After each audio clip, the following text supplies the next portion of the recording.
সবার প্রিয় মিষ্টি মিষ্টি মন চ্যানেলে তোমাদের নতুন করে স্বাগত জানালাম। ফিরে এসেছি ঘরোয়া এক রেসিপি নিয়ে, বাটা মাছের রান্না নিয়ে। কিভাবে রান্না করব আজকে সেটা তোমরা দেখতে থাকো, তাহলেই জানতে পেরে যাবে। ফিরে আসছি একটু পরে। বন্ধুরা, যেহেতু আমি বাটা মাছ রান্না করব, তাই আমি বাটা মাছ নিয়ে নিয়েছি। আর আমি বাটা মাছটা একটু কাঁচা রান্না করবো, তো তাই জন্য আমি এর মধ্যে একটু লেবু রস আর একটু নুন মাখিয়ে রেখে দিয়েছি, ম্যারিনেট করে রেখে দিয়েছি। আর আমার এই রান্নার জন্য লাগবে, রান্নাটা পুরো আমি সরষের তেলে করবো, তাই সরষের তেল, আর এদিকে পেঁয়াজ কুচনো আছে, আর লবণ আছে, হলুদ গুঁড়ো আছে, এটা একটা মশলা পেস্ট করে রেখেছি, কাঁচা লঙ্কা, শুকনো লঙ্কা, একটু রসুন, একটু আদা, একটু জিরে, একটু টমেটো দিয়ে আমি মিক্সিতে পেস্ট করে রেখেছি। আর হলুদ, এটা হচ্ছে লঙ্কা গুঁড়ো, লঙ্কা গুঁড়ো দিতে পারো, নাও দিতে পারো, এটা অপশনাল। আর এটা হচ্ছে ধনে পাতা। আর এদিকে আমার আছে ধনে গুঁড়ো, গরম মশলা গুঁড়ো, কালো জিরে, আর আছে আমার কাশ্মীরি রেড চিলি পাউডার। আর আমার রান্নাতে স্পেশাল জিনিস লাগবে, সেটা হচ্ছে কলা পাতা। তাহলে তোমরা দেখতে থাকো আমি কিভাবে রান্নাটা করি। এই দেখো বন্ধুরা, এবার আমি মাছটা নিয়ে নিয়েছি, এর মধ্যে আমি একটা সুন্দর মিশ্রণ বানাবো। দেখো কিভাবে করবো, মাছটা আমি কিন্তু কাঁচাই রান্না করবো, ঠিক আছে? আমি এর মধ্যে হলুদ গুঁড়ো নিয়ে নিলাম, লবণ নিয়ে নিলাম পরিমাণ মতো, যে যেমন লঙ্কা খাবে নিতে পারো। ওখানে তো আমার কাঁচা লঙ্কা আর শুকনো লঙ্কা বাটা আছে, তাই আমি একটু সামান্য লঙ্কা নিলাম, যদি বেশি ঝাল হয়ে যায় তার জন্য। আর মশলার চেষ্টা করেছি, এটা নিয়ে নিলাম, এটা একটু বেশি লাগবে, ঠিক আছে? এবার আমি এর মধ্যে নিয়ে নিলাম কাশ্মীরি রেড চিলি পাউডার, একটু গরম মশলা, এটা নিতে পারো, নাও নিতে পারো। আর নিয়ে নিলাম ধনে গুঁড়ো, কেউ ধনেটা হচ্ছে বেটেও দিতে পারো।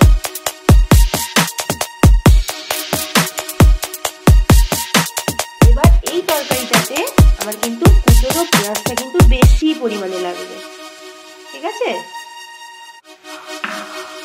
এবার আমি সরষের তেল নিয়ে নিলাম, নিয়ে ভালো করে এটাকে মিশ্রণটা ভালো করে মাখিয়ে নিতে হবে। সমস্ত মশলা মাছের সাথে একদম গায়ে যেন ভালোভাবে লেগে যায়।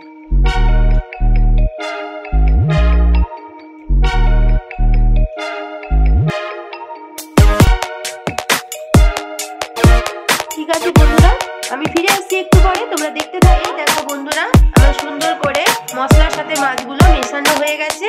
এবার আমি এটাকে একটুখানি ঢাকা দিয়ে কিছুক্ষণ রাখবো, ঠিক আছে? এবার এদিকে দেখো আমার কড়াইটা গরম হয়ে গেছে। আমি এর মধ্যে এবার একটু কালো জিরে দিয়ে দেবো, কালো জিরে দিয়ে দিলাম, একটু নাড়িয়ে নেবো কালো জিরেটা। আর আমি একটু সরষের তেল দিয়ে দিলাম, দিয়ে এটাকে একটুখানি গরম করতে হবে।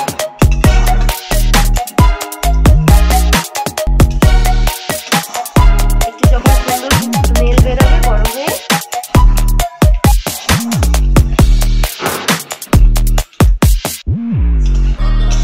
এইবার দেখো আমার গরম হয়ে গেছে। এবার আমি এটাকে নামিয়ে নেব, ঠিক আছে বন্ধুরা? দেখতে থাকো, আমি ফিরে আসছি একটু পরে। এই দেখো বন্ধুরা, মাছটা আমার ম্যারিনেট কিছুক্ষণ করে রেখেছিলাম। এবার আমি একটা কলা পাতা নিয়ে নিয়েছি, এতে আমি ভালো করে সরষের তেল মাখিয়ে নিয়েছি। দেখো, এবার আমি এর মধ্যে মাছগুলো সুন্দর করে দিয়ে দেবো।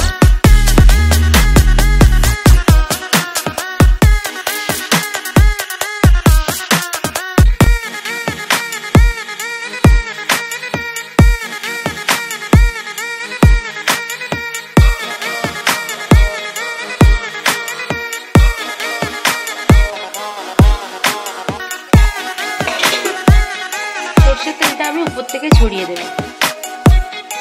ঠিক আছে বন্ধুরা, ফিরে আসছি একটু পরে, তোমরা দেখতে থাকো। দেখো বন্ধুরা, এদিকে আমার কড়াইটা গরম হয়ে গেছে। এবার আমি কলা পাতার মধ্যে যে মিশ্রণটা নিয়েছিলাম, সেটা আমি কলা পাতার মধ্যে কড়াইয়ের মধ্যে দিয়ে দেবো। এই দেখো আমার যে তেলটা ছিল ওটা আমি দিয়ে দিয়েছি। একটু ধনে পাতা এর মধ্যে দিয়ে দেবো, আর একটু উপর থেকে আমি যে মশলাটা দেওয়া ছিল একটু উপর থেকে জল ছড়িয়ে দেবো।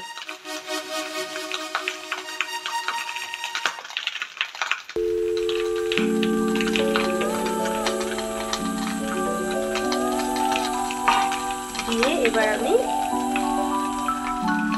কলা পাতা দিয়ে ঢাকনাটা দিয়ে দিলাম। এবার এর উপরে আমি আরেকটা ঢাকনা দিয়ে দিলাম, দিয়ে প্রায় 10 থেকে 15 মিনিট লাগবে আমার এটা হতে। ফিরে আসছি একটু পরে। ফিরে এলাম বন্ধুরা। এবার একটু দেখে নিই মাছটা কেমন কি কন্ডিশনে আছে। ঢাকনাটা খুলে দিলাম। এবার আমি মাছগুলোকে একটু একটু ছড়িয়ে ছড়িয়ে নেবো, নিয়ে একটু উল্টে দেবো, এটা তো সেদ্ধ হবে তার জন্য। এই দেখো কত সুন্দর দেখতে লাগবে না? এটাকে উল্টে দিলাম। আমার এখনো কিন্তু রান্নাটা হয়নি, আরো একটু বাকি আছে। উল্টে দিলাম, দিয়ে আবার আমি ঢাকনা দিয়ে দেবো, দিয়ে কিছুক্ষণ পর আবার ফিরে আসছি বন্ধুরা, তোমরা দেখতে থাকো। এবার দেখি বন্ধুরা আমার রান্নাটা কেমন হলো। কলা পাতাটাও একদম ইয়ে হয়ে গেছে দেখো। এই দেখো বন্ধুরা আমার রান্নাটা একদম হয়ে গেছে, মাছটাও সেদ্ধ হয়ে গেছে।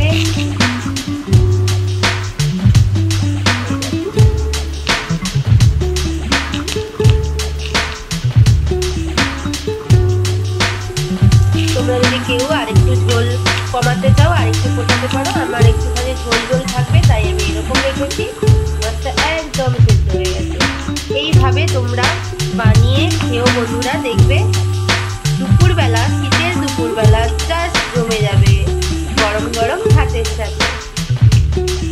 ঠিক আছে, আমি এবার রান্নাটা তো কমপ্লিট, আমি সার্ভ করে দিই, তারপরে ফিরে আসি। এই দেখো বন্ধুরা রান্নাটা আমার কমপ্লিট হয়ে গেছে। আমি সুন্দর করে কলা পাতাতে সার্ভ করে নিয়েছি। দেখো কেমন কালারফুল হয়েছে না?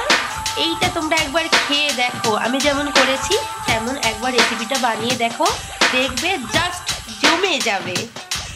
তাহলে তোমরা আমার এইরকম নতুন নতুন বা পুরনো বা ঘরোয়া রান্না দেখার জন্য প্লিজ আমার চ্যানেলটাকে ফলো করতে থাকো। পুরনো বন্ধুরা তো ফলো করছো, যারা আমার চ্যানেলে নতুন বন্ধুরা আসছো তারা প্লিজ আমার চ্যানেলটাকে সাবস্ক্রাইব করে আমার পাশে থেকো এবং অল বাটন বেল আইকনটা প্রেস করে নিও। তাহলে তোমাদের থেকে